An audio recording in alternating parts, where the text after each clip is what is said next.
Alright, so we're going to take a tour of this machine. My machine is a Janome Excel Pro 5124. It's almost 20 years old, but you can still do the same basic functions on any machine, so you should be able to use this information no matter what kind of machine you have. So here we'll start at the top. If you open up the top cover, you'll see all these parts here. This is the thread spool. You put the thread on there, obviously. There's a cap on the end. You put that on there, and that will keep the thread in place. When you thread the machine, there's a little black knob there that the thread goes around. We will cover that a little bit more later in the video on threading. This is another part of the threading process called the thread arm, and when we get to the threading video, we'll look a little bit more at this. This is the tension dial. It adjusts the looseness or tightness of your stitches. I have always left mine at 4 and I've never found a reason to change it. You can experiment with yours if you like, but I never found it necessary to adjust. Bobbin winder. So this is the path that the thread takes to wind the bobbin, which we will talk more about in the threading video. But here it is so you can see it. These are where all the presser feet are stored. I have a section on presser feet at the end of this video, so you can see there are several there, and we will talk about the ones you'll use the most. Stitch settings guide is very handy. You just flip up the top there and you'll see all the settings to use for a lot of different stitches. Well, some of the embroidery ones are up there that are really handy. Just take a minute to look at that on your machine. So here is a menu of all the stitches that you can use. I use 3 to 4 of these, and I have used all of them in the past, but some of them I just used because I wanted to know what they did and then decided that I didn't really need to use them. So we're going to cover the 4 to 5 that you'll use the most, and you can experiment with whatever is on your machine. Some of the embroidery ones are kind of fun, but we're not going to use them here. Your straight stitch you will use 90% of the time. It is the most basic construction stitch.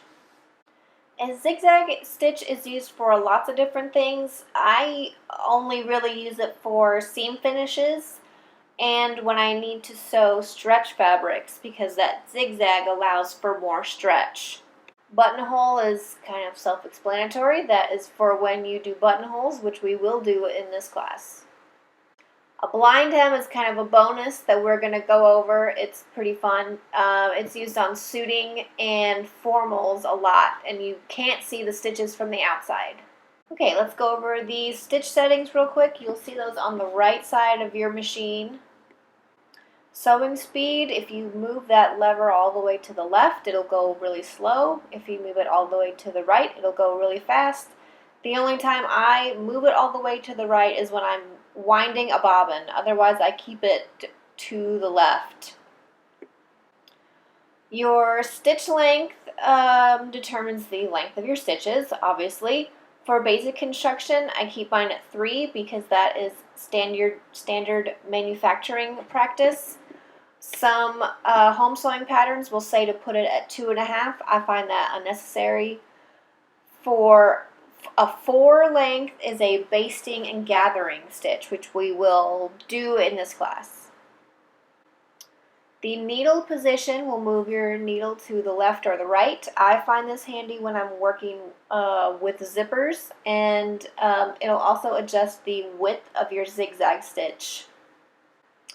The hand wheel moves the needle up and down by hand, which is good if you're turning corners or threading your machine. Stitch selector wheel will select stitches in the menu, and when you turn it, you'll see, well, on my machine, there's a little red mark that goes to each stitch then it shows that I've selected it, and that's how I select the stitches. And there's probably something similar on your machine. If you hold down this back stitch lever, the machine will start sewing backwards. This is for whenever you start a line of stitching and end a line of stitching, and that will secure the threads. And you just have to hold it down for maybe like a second or two. Alright, let's continue moving downward. Here is the needle, and we're going to talk about all the stuff around this needle. Thread guide, which we will look at more when we do the threading video. Presser foot keeps the fabric in place and guides it, and is absolutely necessary. Do not sew without a presser foot. Whenever you need to change your presser foot, you'll push this little black knob called the presser foot release. And that'll pop off that foot, and then you can just pop a new one back on. They just snap into place.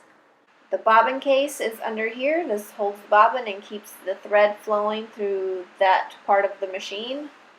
To open the bobbin case, you'll slide that little release button to the right.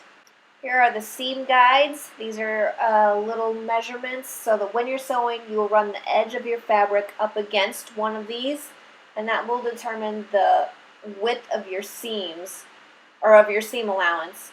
I have my seam allowance at 1/2 of an inch because that is more of an industry standard. 3/8 of an inch is even better. Most home sewing patterns will tell you 5/8 of an inch, but I find that to be too much. So 1/2 inch is good. Alright, let's go over the presser feet we will use in this class. All-purpose foot will be used 90% of the time for everything. A zipper foot you will obviously use when you use a zipper. I also like to use it when I'm stitching close to the edge of something, like for a pillow or a flat-felled seam on jeans. Buttonhole foot is for buttonholes. And a blind hem foot is for sewing blind hems, obviously.